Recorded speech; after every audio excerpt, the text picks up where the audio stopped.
Principal Matters Podcast, episode 345. Hi, friends. This is Will Parker, host of Principal Matters, the School Leaders Podcast, where each week we bring you inspiring, innovative, and imaginative ideas for your own school leadership. This week, we're going to talk about equity for multilingual learners with my special guest, Carlene Thomas. Carlene Thomas is the CEO and founder of an educational consulting company that advocates for equity for multilingual learners and specializes in support for bilingual education in English as a second language. Carlene also currently serves on the executive board for the National Association for English Learner Program Administrators, coordinating with other states and the U.S. Department of Education to advocate for MLs across the U.S. Throughout her career, Carlene has been able to impact MLs through multiple perspectives. After teaching as a teaching English to speakers of other languages professor at a university in Beijing, China, she returned to the States with a clear passion for MLs. And in Texas, Carlene has worked in various roles, including ESL teacher in both elementary and secondary school settings, ESL curriculum writer, ML compliance coordinator, ESL director, regional ESL migrant educational consultant, and the ESL program coordinator for the state of Texas. In her work at the Texas Education Agency, Carlene developed extensive compliance guidance resources, program implementation and evaluation tools, training materials, and comprehensive guidance on instructional practices for MLs. She is dedicated to serving multilingual learners and their families by promoting additional bilingualism within all programs for multilingual learners. Carlene Thomas, welcome to Principal Matters Podcast. I know that's a long introduction, but you've done a lot of work. Yeah, it's a lot. Why don't you fill in the gaps on that intro and tell listeners something else they may be surprised to know about you? Absolutely. Thank you so much for having me. And I can tell you, I'm just so thankful to have had such varied perspectives throughout my career. It's helped me in a lot of ways. And, I do specialize in multiple areas, such as content-based instructional methods, as well as specifically supporting newcomers at the secondary level. I also, another perspective that's not in my bio is that I am the parent of my two kiddos who are participants in a two-way dual language immersion program here in Austin, Texas. And so that's another, scope and lens. And on the personal level, I also play competitive soccer. So that's my little tidbit. Well, you go. That sounds like so much fun. So not only is Carlene Thomas in schools helping students excel, but you can find her on the competitive soccer field. What's your position? Well, I always played defense. I was a stopper for many, many years, but I've been playing a little more midfield and forward lately. So we'll see. I'm all over. Well, I'll just say this, Carlene, because I was not a soccer player, but anybody that I know who has been is a fighter. So I'm going to say that's that right. Somebody who can come into your schools and assist you with helping students, but who's going to be tenacious, it's going to be Carlene Thomas. Well, let me set the stage, Carlene, for our conversation, because Principal Matters listeners are all over the U.S. and globally. And so I'm so grateful when listeners reach out to me. And it must have been before the new year. I had a listener from the El Paso area that reached out to me and was just asking me, Will, when can you bring some resources on that can help those of us that work predominantly with second language speakers? And then I've also been doing some principal coaching with a group of administrators in the great state of Ohio. And one of them in particular is leading a school that is almost all Russian speakers, and many of them children from Ukraine who have left that war zone. And so in conversations with both of them, I realized, wow, what unique challenges that they have that often give them not only the same challenges that every other school leader has, but also the challenges of helping students for whom English is not their first language. And I know there's people listening to me right now who are nodding their heads because they work in those same kinds of schools. And there may be other leaders that are listening in that are like, my school doesn't fit that demographic, but I bet I can learn something today. So I've invited you, because you were referred to me from a mutual friend, as someone who has spent a lot of time in this field. So first of all, I want to just talk a little bit about your background, and then we're going to get into some really specific questions about practice. So first, what led you into ELL, and what are some of the takeaways in your work that you have found helpful to school leaders? Absolutely. So I think initially, spending time teaching in China definitely put me on a path towards supporting second language learners. Absolutely loved that experience, and it was very foundational in my thinking and learning as an educator fresh out of college. And so that was a really growing experience for me. But I always kind of contribute the trajectory really getting solidified from a hallway conversation with my principal at the time. I was teaching in Dallas ISD, and I was at a middle school there, and I was an English language arts teacher, seventh grade. Gotta love middle schoolers. And, we had tragically, unfortunately, our ESL teacher pass away right before the school year began. And we were a couple weeks in the school year and walking down the hall, and he shouts out to me, he's like, Thomas, you care about English learners, want to be the LPAC chair? And LPAC in Texas is the Language Proficiency Assessment Committee. And so they lead the compliance for, English learners. And so I was like, sure, and that small moment really shifted things for me to begin learning the compliance side, the paperwork side, but then also increase my specialization in pedagogy related to English learners. And so I would say a takeaway from that, and then I think it's really important for leaders to keep in mind, is to look for those in your staff that just show investment and care in their English learners, their multilingual learners. They may not all have all of the certifications needed yet or all the training, but we can work with the right mindset. So when you see those folks that are, really showing that investment and care, that's what does it. Wow. I'm so glad you started there, Carlene, because what a great way to apply at the very beginning of this conversation, an idea that I know you're going to unpack more as we talk, which is that don't wait for the experts to begin to care for your students. Look around at who you have and figure out how you can identify their skills, their talents, and their compassion, and then plug them in, because now this is your full-time work and you've done this for several years, and helping other schools know how to better target learning for ELL students. So let's talk a little bit about that work.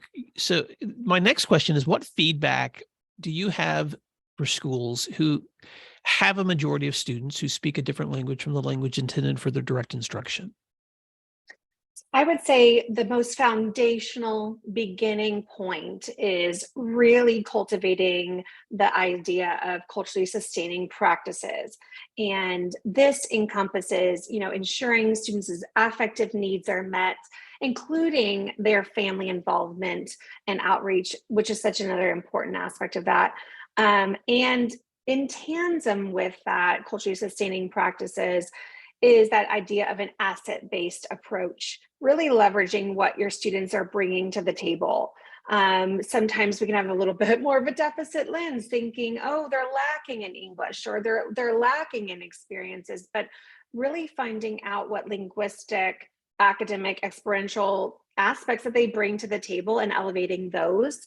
And I also would say another big priority would be to focus on the content-based instructional methods that are absolutely essential across all content areas, whether it's a bilingual or ESL program, to ensure that students' academic and linguistic needs are met within each classroom. So I think those are some of the priority areas I would focus on. Okay, so let's park there for just a moment, because you just gave us what would probably be 3 chapters of a book. Right. And I know, because you were kind enough to share notes with me, that that these are areas that you've thought a lot about in terms of the work that you do with schools. So let's go back to that first one: cultivating culturally sustaining practices, including family involvement and outreach. Why is that important? I think it's important because it's really not only the touchy-feelies, if you will, right? It's not just making students feel comfortable and welcome, but it's ensuring that their cultural heritages, is really representative in the school. Let me put it this way: it's going from that idea of, how can we help you be accustomed to our school community, which is not a bad question, right? But we can do better. It's kind of going from that to how can we learn from you to make our school community a celebration of all of us? Now that's culturally sustaining, right? Moving from just how can we help you be like us to how can we all adjust, that idea of mutual acculturation to ensure that our community reflects all of us. That's beautiful. And then the second area you touched on was asset-based approaches, leveraging those skills that students bring with them. So talk about that for just a little bit in terms of how important that is for language acquisition. Absolutely. Whether we want to or not, our mindset about students is going to come through in our instructional practices and the way we communicate with them and with their families. And so without that asset-based approach where we're considering students as what they bring to the table, their full linguistic repertoire, and recognizing that, then it can really honestly beat students down to not feel like they have enough or they're not enough, right? And it can really build in that mindset. And there's not really just two approaches there, not just deficit and asset-based, but some researchers will also say there's a level in between there, which is really just a difference approach, which is really only leveraging students' assets for the purpose of bridging to the majority culture. And so an asset-based approach really does one better by, again, kind of going back more to that idea of mutual acculturation and recognizing what they bring to the table and then incorporating it in that school community. Yeah, that's helpful. And I know that later, because I have other questions for you, we're going to talk about ways that you can assess student acquisition and learning. So we'll come back to that. Sure. But then that third area that you talked about, which is content-based instructional methods, unpack that a little bit. Yeah, so these are the foundational methods that we use to ensure that basically we're marrying content and language, right? So anytime we're talking about making content comprehensible while at the same time supporting language acquisition, that's content-based instruction. Many might also be familiar with that term of sheltered instruction, right? The reason I like to use the term content-based instruction more than sheltered instruction is that sheltered instruction is typically used within the context of English language delivery.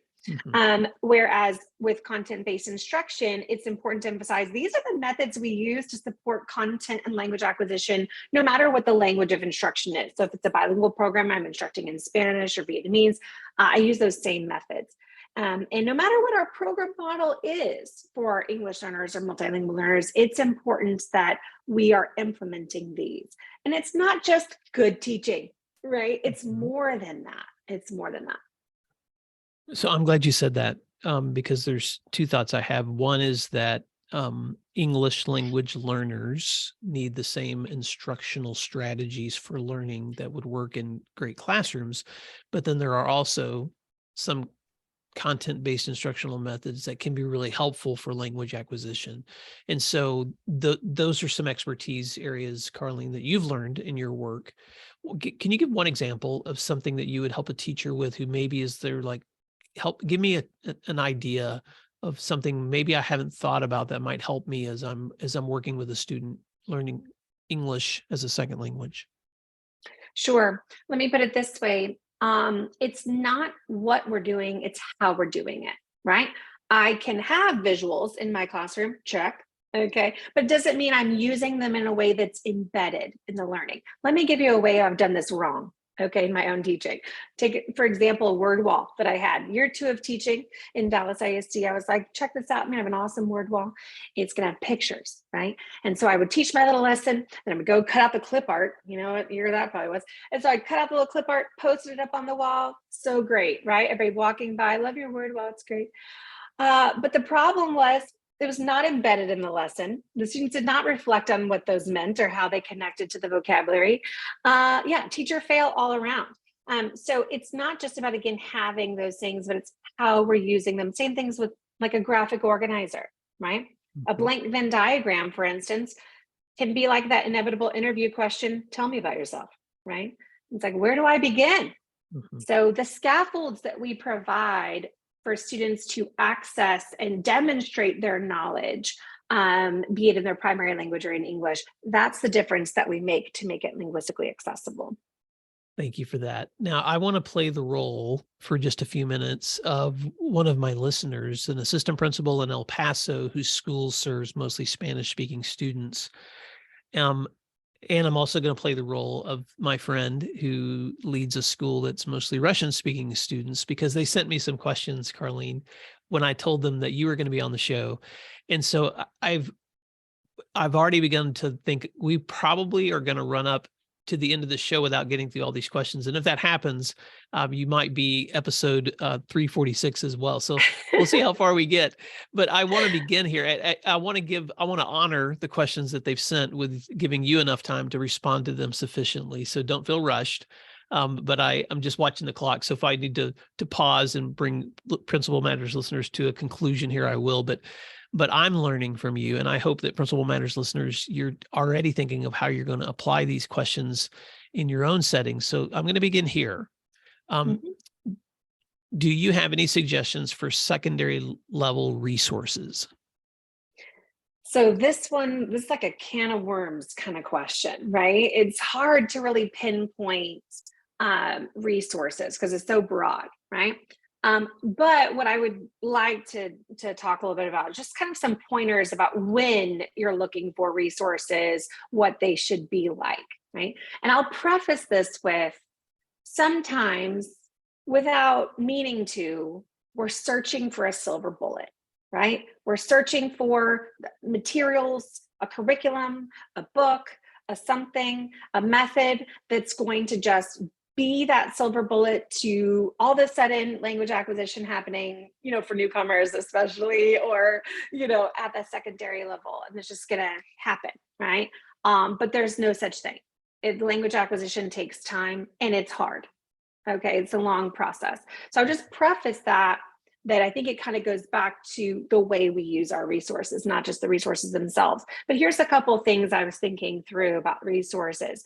One, as secondary especially, it's so important that we focus on grade level appropriateness, as well as high interest materials for our secondary students. As a former middle school teacher and a curriculum writer for high school, I can tell you this is huge, right? And when we put forth materials in front of, teenagers that are built for elementary age students, it's demeaning, that may be their reading level, for instance, but it doesn't mean it needs to look like that, right? An example of a positive, resource in this vein is, graphic novels, for instance, right? Can be a wonderful way to get that engagement. What our dear friend Stephen Krashen, right, theorist in all things second language acquisition, always says that, one of the most pivotal pieces of comprehensible input is relevancy and interest, right? So they've got to be invested.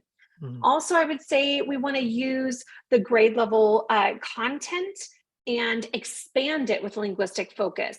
What I mean by that is sometimes, particularly for like an ESL course, we look a lot for additional resources outside and we piecemeal put together a curriculum. But what's more impactful many times is to use the grade level, for instance, reading language arts text, or other science, social studies texts, and then use those, going deeply into them, breaking down those complex texts with linguistic supports. That's more meaningful, right, than reading something very just arbitrary and on the side. And finally, I would say, when we use such things like English language development software, or other specific ELD, English language development materials, that we need to use them as supplements rather than replacement for content. A way that I've seen this inappropriately used is when, walk into a classroom and the entire class is in reading language arts instruction, and then over in the corner, we've got some newcomer kiddos with headphones on doing ELD, software. That's not how we use it, right? Yeah. So making sure it's not limiting meaningful practice. Hi, friends. I want to take a quick break here to ask you a question. Did you know that leaders learn better together? When we isolate ourselves from the input and insight of others, then we work within the limitations of our own ideas and experience. And that's why I'm so grateful that you're listening to this podcast right now. It's also why I want to keep you informed of upcoming episodes, as well as leadership academies, mastermind offerings, or executive coaching opportunities I'm making available to leaders like you. Go to williamdparker.com and check out the services link to learn more, or visit my website and select the subscribe button to be on the weekly Principal Matters mailing list. Thank you so much for learning together. Now let's jump back into the rest of today's episode.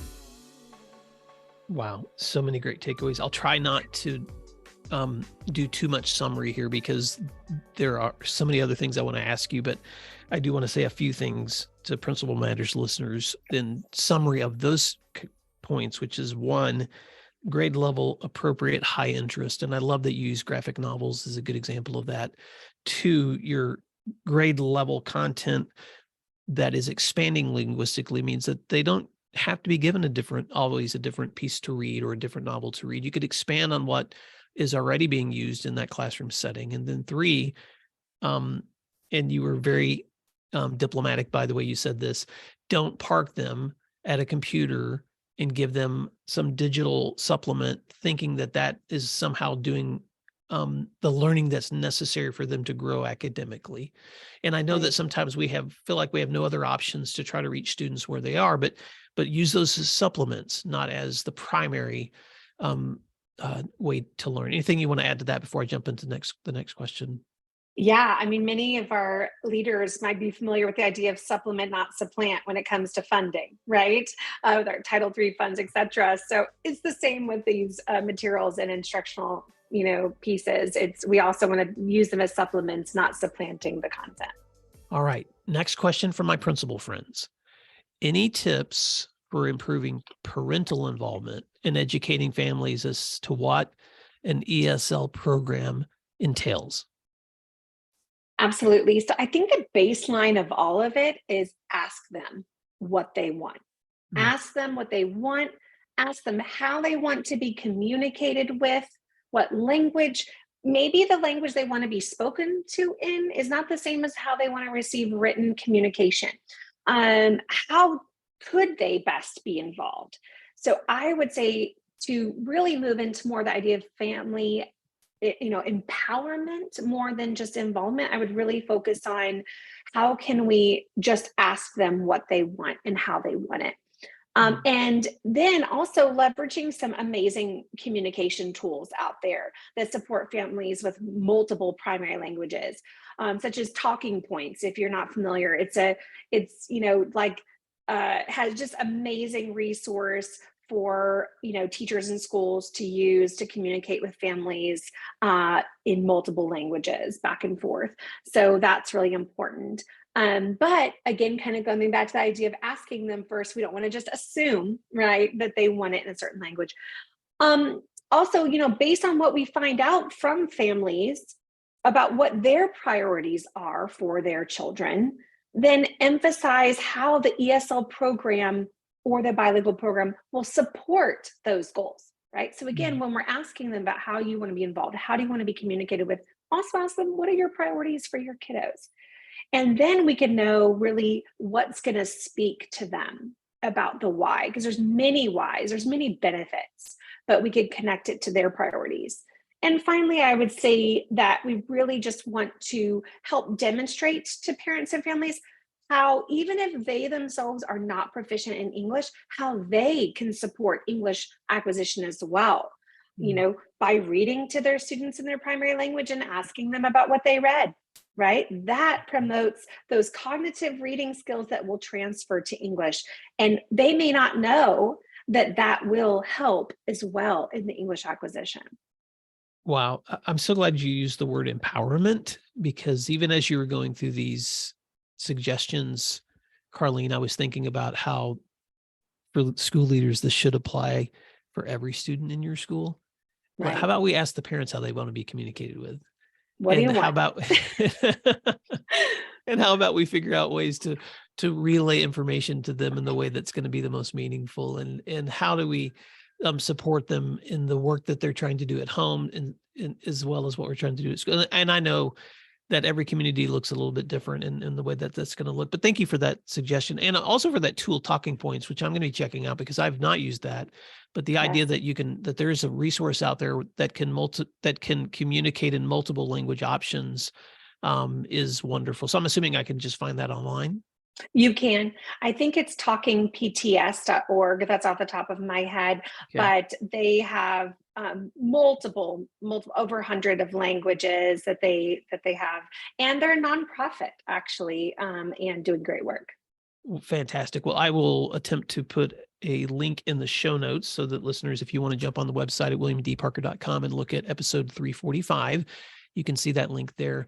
Let's hit one more question, and then Okay. we're going to circle back with a quick summary, but then Principal Matters listeners, you're going to get more of Carlene Thomas if you listen to episode 346, because there's too much here for me to not keep you in the room for an additional conversation, Carlene. So thank you for all of this value. But here's the next question for my principal friends. This one specifically from my friend in El Paso. Any tips for helping language learners when their parents live across the border?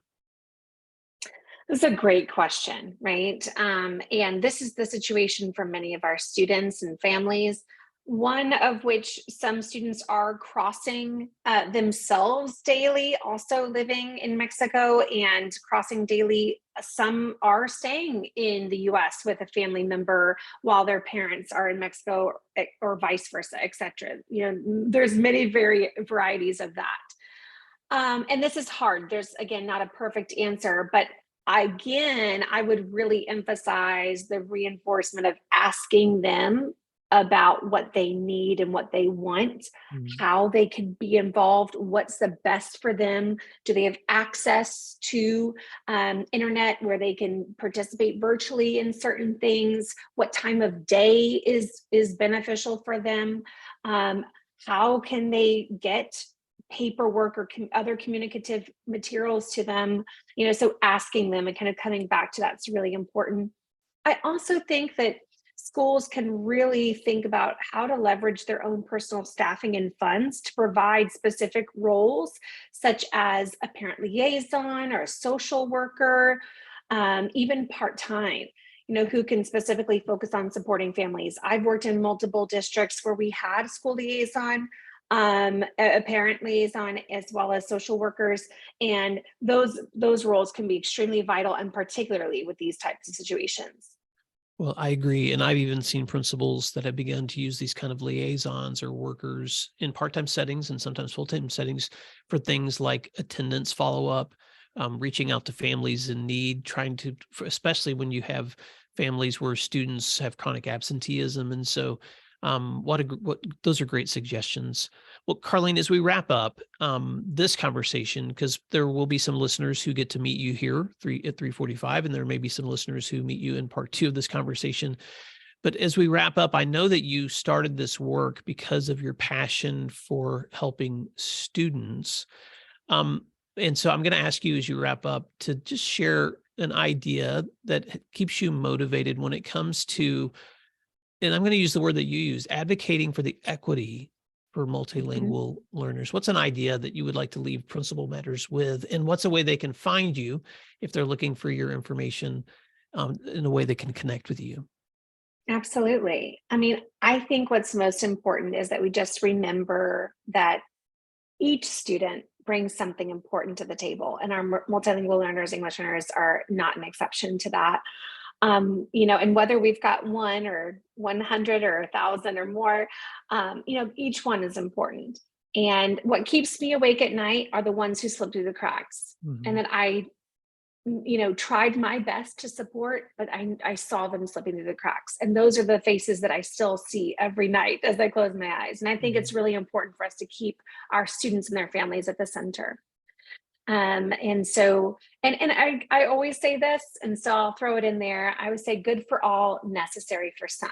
It's easy for us to chalk up these things to just good teaching, good practices, but without implementing effective bilingual ESL programs and these methods, then we really can lose some kiddos. through the cracks. So I do have a website. It's carlythomas.com. It's Carly with an I, Carli, Thomas.com. I am on LinkedIn under Carlene Thomas. And I also have a Facebook page, Carlene Thomas Consulting. I'm on Twitter with Carly_Thomas21. 21 is my soccer number. Back to that. But yeah, so lots of ways to connect. Well, Carlene Thomas, if a Principal Matters listeners, you just got a 30-minute session of incredible professional development, but you can connect with Carlene and all of her resources at her website, which is carlythomas.com. And I'll put that in the show notes so that you can reach out to her either there or through her email address or find her on LinkedIn. But Carlene, thank you so much for the work that you're doing serving schools. And I'm really looking forward to having you back on for another session so that next week listeners can hear you again, because I have more questions. And until next time, Principal Matters listeners, thank you for the work that you do every day serving your students, reaching them where they are and reaching their families, because what you do matters. We'll talk to you again soon. You can find free resources like this one at my website at williamdparker.com. Check out the services link on williamdparker.com to learn more about leadership academies, mastermind offerings, and executive coaching. If you're planning professional development for the year ahead, or you're looking for keynote presentations from any of my books, please email me at will@williamdparker.com. Thank you for learning together today, and thanks again for doing what matters.